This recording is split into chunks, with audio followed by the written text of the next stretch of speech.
you tell us your name?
Hi, guys. Hello again.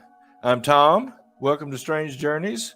We got my lovely wife, Lynn, over here to my left. And down below, Beth snuck in for a minute. She stuck her finger in the light socket just before she got on air. Enjoying her what are you working on? Deviled eggs? Is that what you're doing? Yeah. It's the Giorgio sucralose. Oh, yeah. We were just talking about sucralose. So, yeah, she's doing her impersonation. Welcome to Strange Journeys, Angels Among Us. We're going to be digging deep into some stories. We're not going to really try to teach y'all anything about angels, but we're just going to go over some stories because it is that time of year, which, by the way, Merry Christmas, Happy Holidays. And if you're watching, we appreciate you being here. Feel free to comment down at the bottom. Leave us your thoughts. If you've had an angel sighting or experience, please let us know. All right. Now, I would like you to visit. Here, I'm going to share the screen. I was going to play the videos, but I'll just do it this way. I want you to visit our website, strangejourneys.live, where you can catch up on everything Strange Journeys. And also visit us. Whoops. See, when I share it and I close it out, it doesn't come back to me. It stays on whatever I was on. So also Patreon, please help us do what we do. You can select a membership. Strange Pals for $3, Strange Buddies for $5, Strange Friends for $10 a month, and Strange Partners for $25 a month. Please join us on there. And we have some new stuff at our store. I wanted to show you that. Okay, we've got some Krampus shirts. You naughty or nice, Krampus is watching you. I like Bigfoot and I cannot lie. I believe angel shirts, paranormal investigator, some new stuff all over the store. So come check it out, please. And you'll find links at our website, strangejourneys.live. Which, speaking of that, I thought it was kind of cool when we were planning on doing a live stream. I found that suffix.live for the show. I thought that was pretty cool. All right. Now, before we get into angels, just remember this. We are first and foremost here for your entertainment. We are not by any means, and do not claim to be, scholars or experts in any of the topics we cover. We are simply enthusiasts and storytellers. So I'm glad you're here with us today. Appreciate you hanging around. Stick around for some cool stories coming up. Now, in this show, Strange Journeys, we focus on the strange, the weird, the unusual, the paranormal, or supernatural. Now, Merriam-Webster defines paranormal as not scientifically explainable, supernatural. It also defines supernatural as of or relating to an order of existence beyond the visible, observable universe, especially of or relating to God or a God, a demigod, spirit, or devil, departing from what is usual or normal, especially so as to appear to transcend the laws of nature, are attributed to an invisible agent such as a spirit or ghost. Now, it's just my observation, but the words paranormal and supernatural, while primarily meaning the same thing, have been used separately in different contexts. Paranormal for ghosts, UFOs, Bigfoots, and things along that line, while supernatural has been used specifically for more unexplainable religious events or a TV show. Now, in the world of the paranormal, for the last 50 years or so, the subject of angels has been widely ignored since they are considered supernatural. Though I've noticed in the past few years, the subject is slowly making its way into the overall discussion. Now, from what I can tell, with the words meaning basically the same thing, angels are paranormal.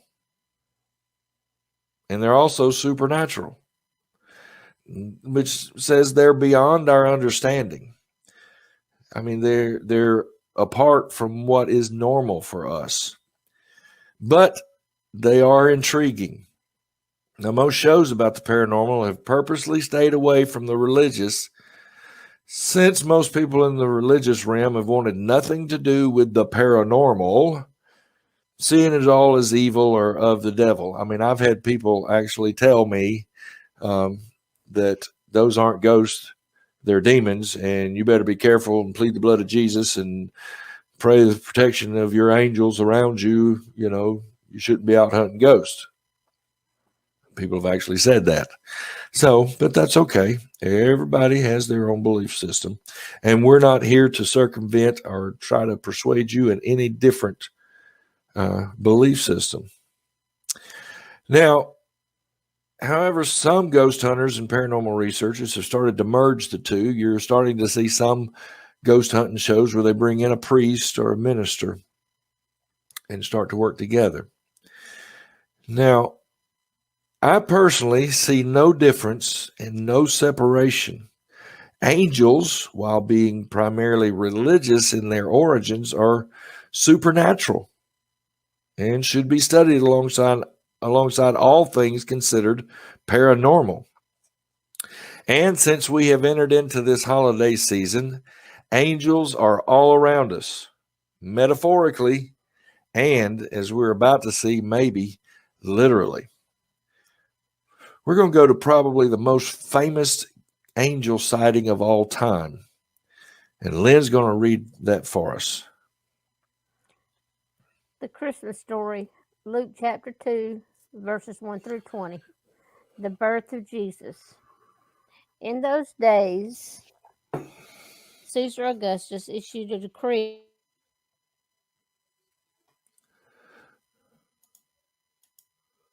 Hold on. You muted your mic somehow. Again, folks, we are live and unscripted, unrehearsed. Yeah, okay. Just after you started, Caesar Augustus issued a decree. Okay. Everything went silent. Oops, Caesar Augustus has spoken, so y'all be quiet.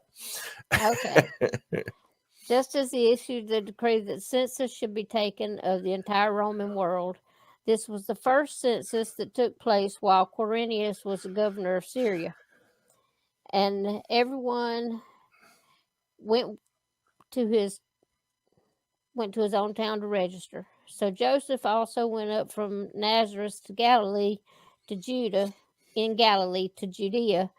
to Bethlehem, the town of David, and because he belonged to the house and the lineage of David, he went there to register with Mary, who was pledged to be married to him and was expecting a child. While they were there, the time came for the baby to be born, and she gave birth to her firstborn, a son. She wrapped him in clothes and placed him in a manger, because there was no room for them in the inn. And there were shepherds living out in the fields nearby, watching over their flocks by night. And the angels of the Lord appeared to them, and the glory of the Lord shone round about them, and they were terrified. But the angel said to them, "Do not be afraid. I bring you good tidings of great joy, and it will be for all the people. Today in the town of David, a Savior has been born. A Savior has been born to you. He is Christ the Lord. This will be a sign to you. You will find the baby wrapped in clothes and lying in a manger." Suddenly, a great company of heavenly hosts appeared with the angel, praising God and saying, "Glory to God in the highest, and on earth peace and goodwill to men on whom his favor rests." When the angels left them. You're muted again. Hello. I'm there. Okay. And when the angel had gone into heaven, the shepherds said one to another, "Let's go to Bethlehem and see this thing which has happened, which the Lord has told us about." So they hurried off, and they found Mary and Joseph and the baby, who was lying in a manger. When they had seen him, the shepherds spread the word concerning what had been told to them about this child, and all who heard it were amazed at what the shepherds had said to them. But Mary treasured up all these things which she pondered in her heart. The shepherds returned, glorifying and praising God for all the things they had heard and seen, and which were just told to them. All right. Like I said, that's probably the most famous, because if you're if you're raised in the church, around the church, you've heard this story every Christmas. Or anywhere in the Bible Belt, even if you don't go to church. Right. But there may be some watching that weren't raised in a Christian church, may have been raised in a different thing. But this is probably in, most cultures, the most famous angel sighting of the shepherds tending their flock, and the angels appeared. And it's always, I always wondered, why did they show up to a bunch of shepherds in the field? No one's ever been able to explain that. They said something about them being just normal, everyday people, which is cool. But it's just kind of odd to me, that they would go to the shepherds. The wise men saw a star and followed a star. Well, what is an angel? The best synopsis that I found in doing research is from a website called learnreligions.com. It says Angels According to Multiple Religions by Whitney Hopler. This was published online September 3rd, 2018. Angels are powerful beings who serve God and human beings in a wide variety of ways, say people who believe in them.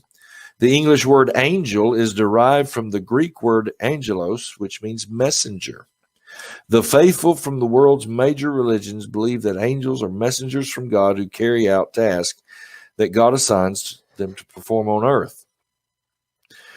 They visit earth. When they appear on earth, angels may either be in human or heavenly form.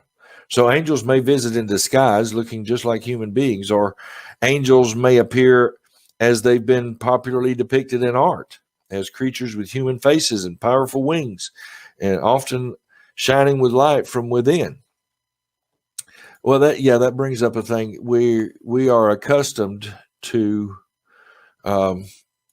certain aspects of angels from art and sculpture.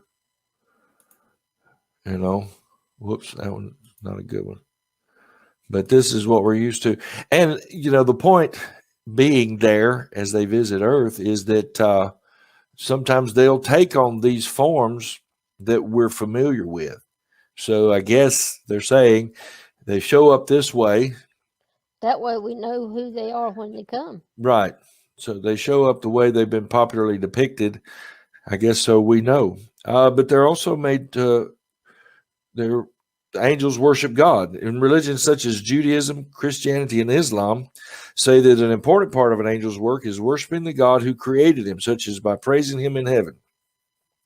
Some religions, such as Islam, say that the angels serve God faithfully. Other religions, such as Christianity, say that some angels are faithful to God while others have rebelled against him and are now known as demons. Religions like Hinduism and Buddhism, as well as belief systems such as New Age spirituality, say that angels can be beings who have worked their way up from low to high spiritual planes by passing spiritual tests and may continue to grow wiser and stronger even after they've achieved an angelic state.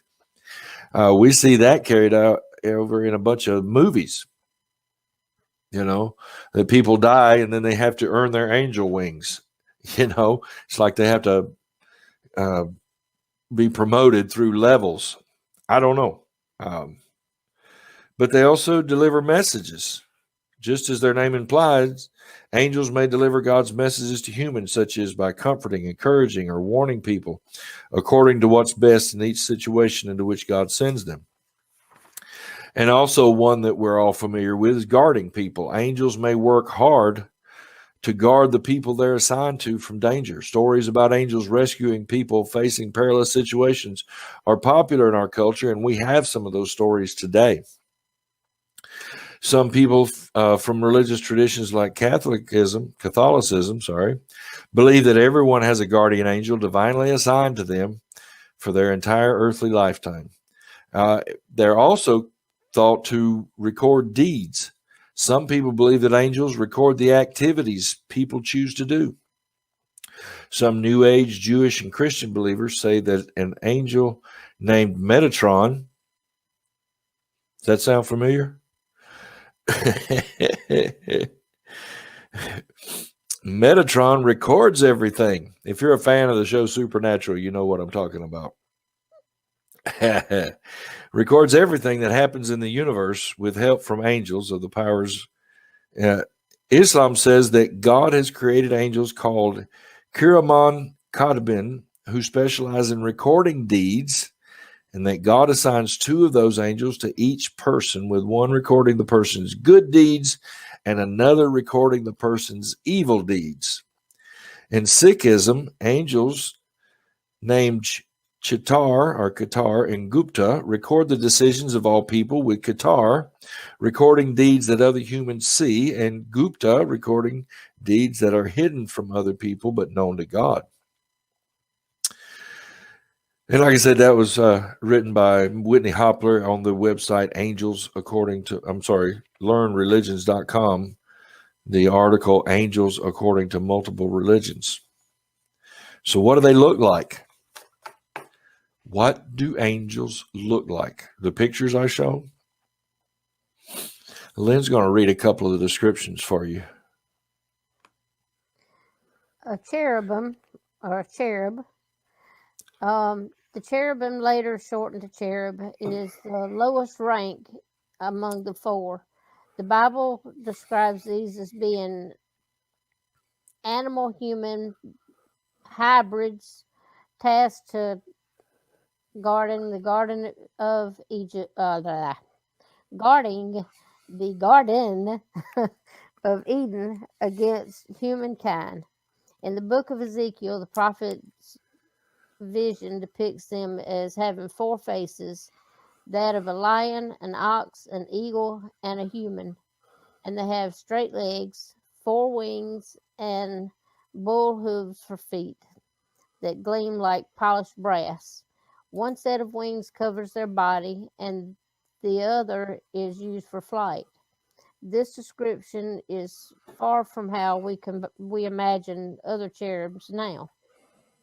While scholars credit its modern day image to Greek and Roman deities like Cupid, They attribute the detail in the Bible to a cultural exchange of ancient Babylonian, Syrian, and Egypt.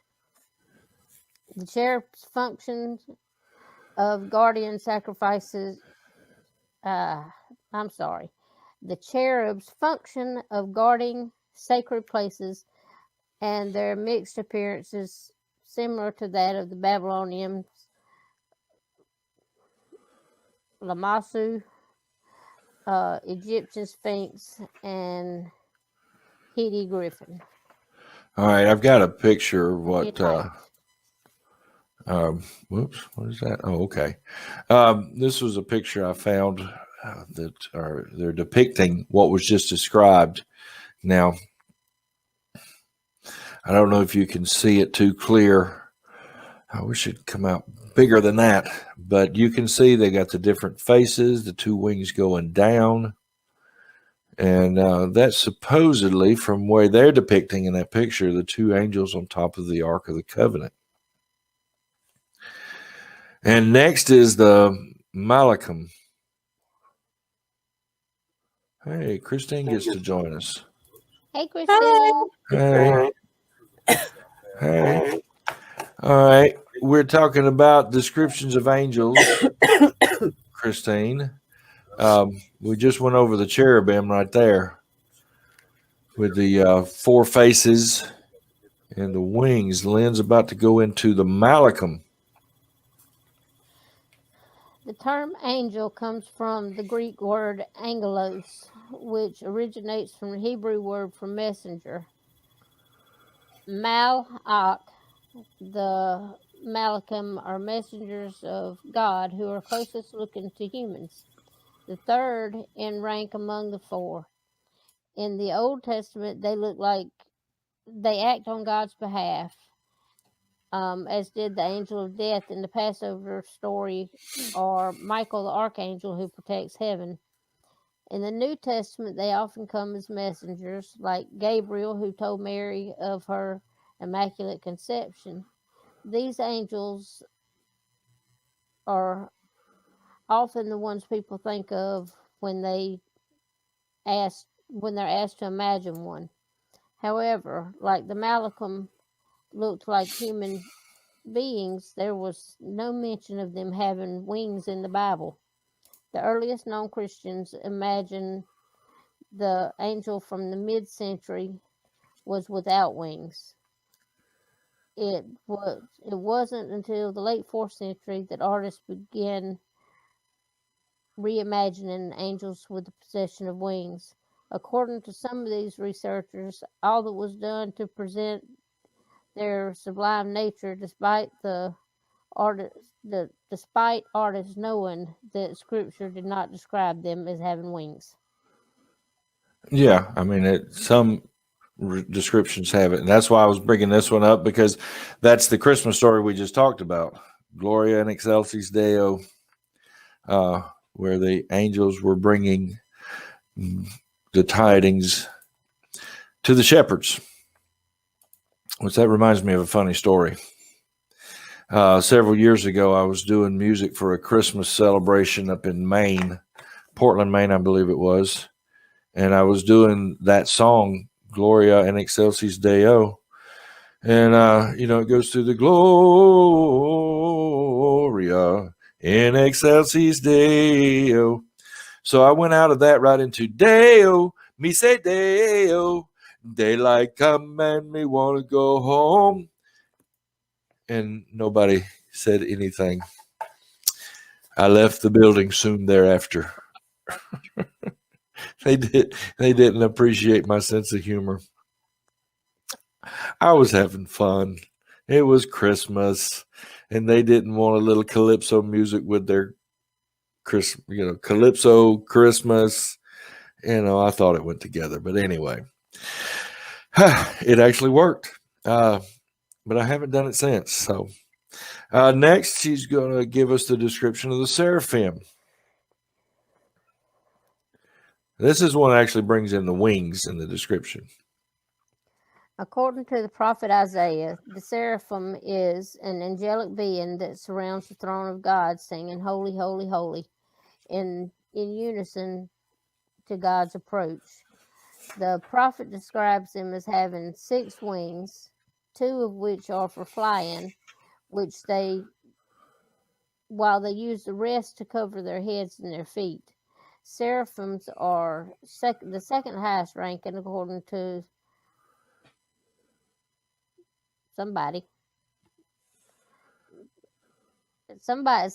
somebody's angelic hierarchy. I can't read that word. One may trace the historical influence for seraphim right to its name. Seraphim derived from the Hebrew seraph, which means to burn in English. Digging deeper, the Hebrew word seraph means venomous desert snake. In ancient Egypt, people can refer to the cobra as the flaming one. Its icon is called Uraeus, and it's usually adorned with Pharaoh's headpiece. Several historians speculate that the authors of the Old Testament derived seraphim wings and flames from Egyptian imagery that associated with the cobra. All right, well, here's pictures, depictions of the seraph. I can't say they're actual pictures of the seraph. We are not sure, but someone took those descriptions and painted these pictures. Them's weird looking pictures. Yeah, but I mean, that's the way they were described. They are strange. And that's one thing I forgot to mention. These descriptions are from the article, How Angels Really Look, according to the Bible, by Ken Gejiyama at the website medium.com. This article was published on September 22nd of this year. And he talks about the strange and bizarre look to these angels when you take the accurate or specific description from the scriptures. And the last one is the Ophanim. The Ophanim, or the wheels, is arguably the most bizarre being in the Bible. Ezekiel's account of the Bible describes them as being made out of interlocking gold wheels, with each wheel's exterior covered by multiple eyes. They move by floating themselves in the sky. As the highest in Maimonides, I guess. Maimonides hierarchy. They're tasked with guarding God's throne. There is no exact historical origin for the Ophanim. Joseph B. Blumrich, a former NASA employee, theorizes that Ezekiel's vision of a wheel and other angels might have been UFO sightings. However, critics label him as a conspiracy theorist. Nevertheless, other authors claim that an ingested psychedelic substance caused the prophet's vision. Scholars have also proposed that the image was merely a metaphor for God's mystery. Okay, UFO, an LSD hallucination, or just a metaphor. Hey, who knows? I think they're also showing the seraphim in that picture as well, with the many faces and the many wings alongside the wheel within a wheel. That's a depiction of Ezekiel having his vision. Well, what do y'all think, Beth, Christine?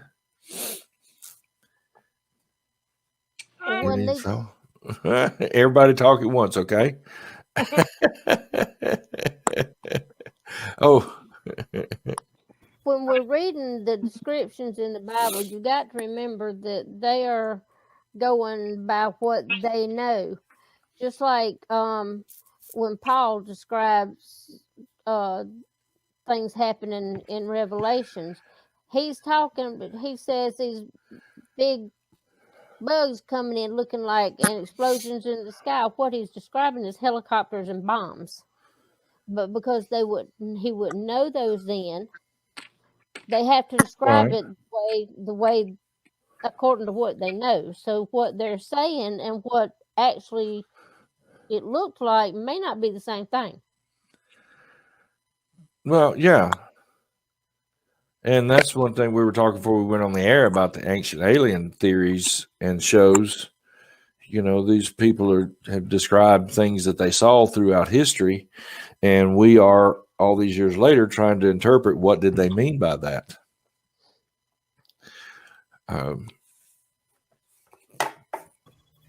Christine, Beth, any thoughts?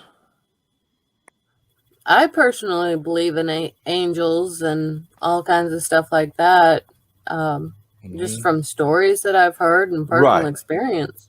And I'm glad you do, since we're doing a show on angels.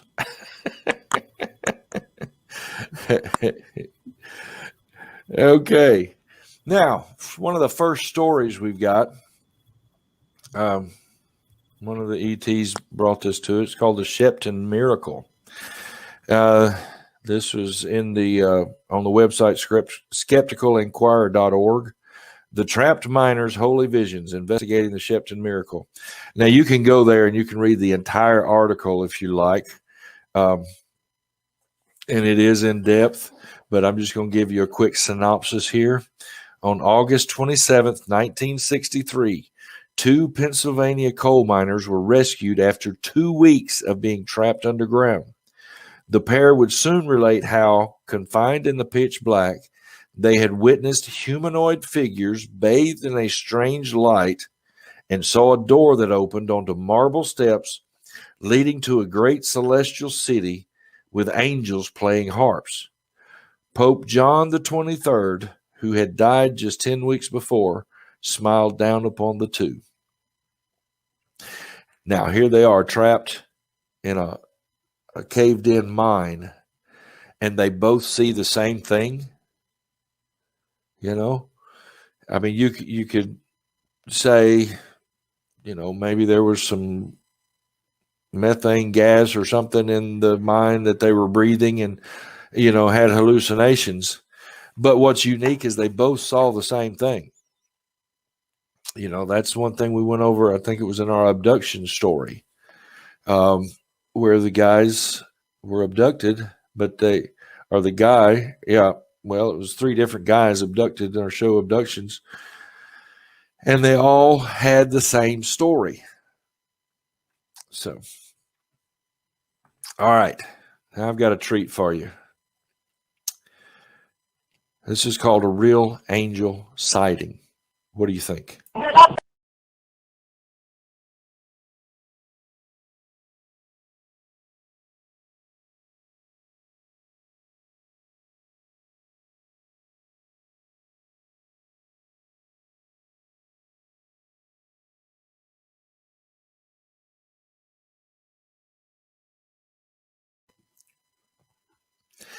Any ideas? Like a moth to a flame. Well, that's one thing I was telling Lynn. I was showing it to her this morning, and I was like, my only question is, why would an angel be flying, you know, be drawn to like a moth to a flame and just flittering around a fire? I don't know, but that sure looks like it. Now, and also, it depends on if that flame is this big or if it's this big and it is a moth. You know, you can't really. All right, I won't play it again, and you can unmute your mic if you want to comment. Now, that looks like a bonfire. And whatever that is flitting around there does look like it has wings. Yeah, it looks like it's got, you know, legs. It's almost like it's something with its hackles up and it's running, trying to keep from burning its feet. Could be. And to me, what? Fire. It looks like a reflection. Fire to me. Yeah, I mean, like a lens flare or something. But that was from where was that? It was posted by a fella named Refat Lords on YouTube on April 13th, 2011. But it's from you saw it on there, the realghostvideos.net. But yeah, it looked like it could have been a lens flare or something. And yeah. All right, Christine's got to leave us. Thank you for dropping in for a few minutes. I appreciate it. Merry Christmas, Christine. Merry Christmas. Oh, which reminds me, I've got to invite a buddy of mine. I had said I wanted him to bring his family on and share with us just a Christmas greeting. And bump. But I'm glad Christine got to be with us here for a few minutes. Thoughts so far? The sighting or the Shepton Miracle? The two guys trapped. Well, if they were on something or there was a hallucinogen in the air, they wouldn't have seen the same thing. Yep, that's true. And I believe that if they were in there and they were afraid for their life, that there may have been an angel there to give them security and make them feel better while they waited for safety. I mean, I believe angels do that. Yep. And that's the point we've been making, that we don't know, that it could have been something like that. Now, I've got some more stories here. The following stories are from the article 10 True Stories of Angel Encounters by Stephen Wagner, published April 29th, 2018 on the website liveabout.com. And Lynn's going to read that first one to us. Beth, do you feel up to reading anything? She's cutting her eggs. I've got eggs all over my hands. Okay, you don't have to. I'm not twisting your arm. But Lynn's going to read us about an angel's guiding hand. What is that? Jackie B believes that her guardian angel came to her aid and on 2 occasions to help her avoid serious injury. According to her testimony, she actually physically felt and heard this projective force. Both encounters happened when she was a child of kindergarten age. The first experience took place at a popular sledding hill where Jackie enjoyed a day off with her family. The young girl decided to try sledding down the steepest part of the hill.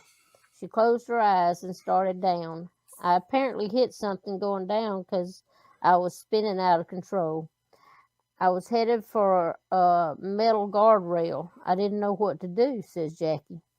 I suddenly felt something push my chest down. I came within less than a half an inch of the rail, but didn't hit it. I could have lost my nose. Jackie's second experience occurred during her birthday celebration at school. She ran across the playground to place her crown on a bench. While running back to her friends, 3 boys tripped her. The playground was filled with metal objects and wooden chips. Jackie went flying, and something hit her just below the eye. But it felt like something pulled me back when I fell, Jackie said. The teacher said they saw me sort of fly forwards and then fly back at the same time. As they hurried me to the nurse's office, I heard an unfamiliar voice telling me, "Don't worry, I'm here. God doesn't want anything to happen to his baby." We've all heard stories like that before, haven't we? Mm-hmm. The reading angel. Okay, a certain reader to this website and this author entered the hospital in 1994 with acute pain from a fibroid tumor the size of a grapefruit in her uterus. The surgery was successful but more complicated than expected, and her troubles weren't over. They recall that she recalls being in horrible pain. She had had an allergic reaction to the morphine she was given, and the doctors tried to counteract it with other medications. This made a bad experience even worse. She had just had major surgery, and now she was dealing with the pain of an acute drug reaction. After receiving more pain medication, she was able to sleep for a few hours. I awoke in the middle of the night. According to the wall clock, it was 2:45. I heard someone speaking and realized someone was at my bedside. She says, it was a young woman with short brown hair and wearing a white hospital staff uniform. She was sitting and reading aloud from the Bible. I said to her, am I all right? Why are you here with me? The woman visiting her just stopped reading but did not look up. She simply said, I was sent here to make sure you'd be all right. You are going to be fine. Now you should get some rest and go back to sleep. She began to read again, and I drifted off back to sleep. The next morning, she explained the experience to her doctor, who checked and said that no staff had visited her overnight. She asked all the nurses, and no one knew of this visitor. To this day, she says, I believe that I was visited by my guardian angel that night. She was sent to comfort me and to assure me that I would be okay. Coincidentally, the time on the clock that night, 2:45 a.m., is the exact time recorded on my birth certificate that I was born.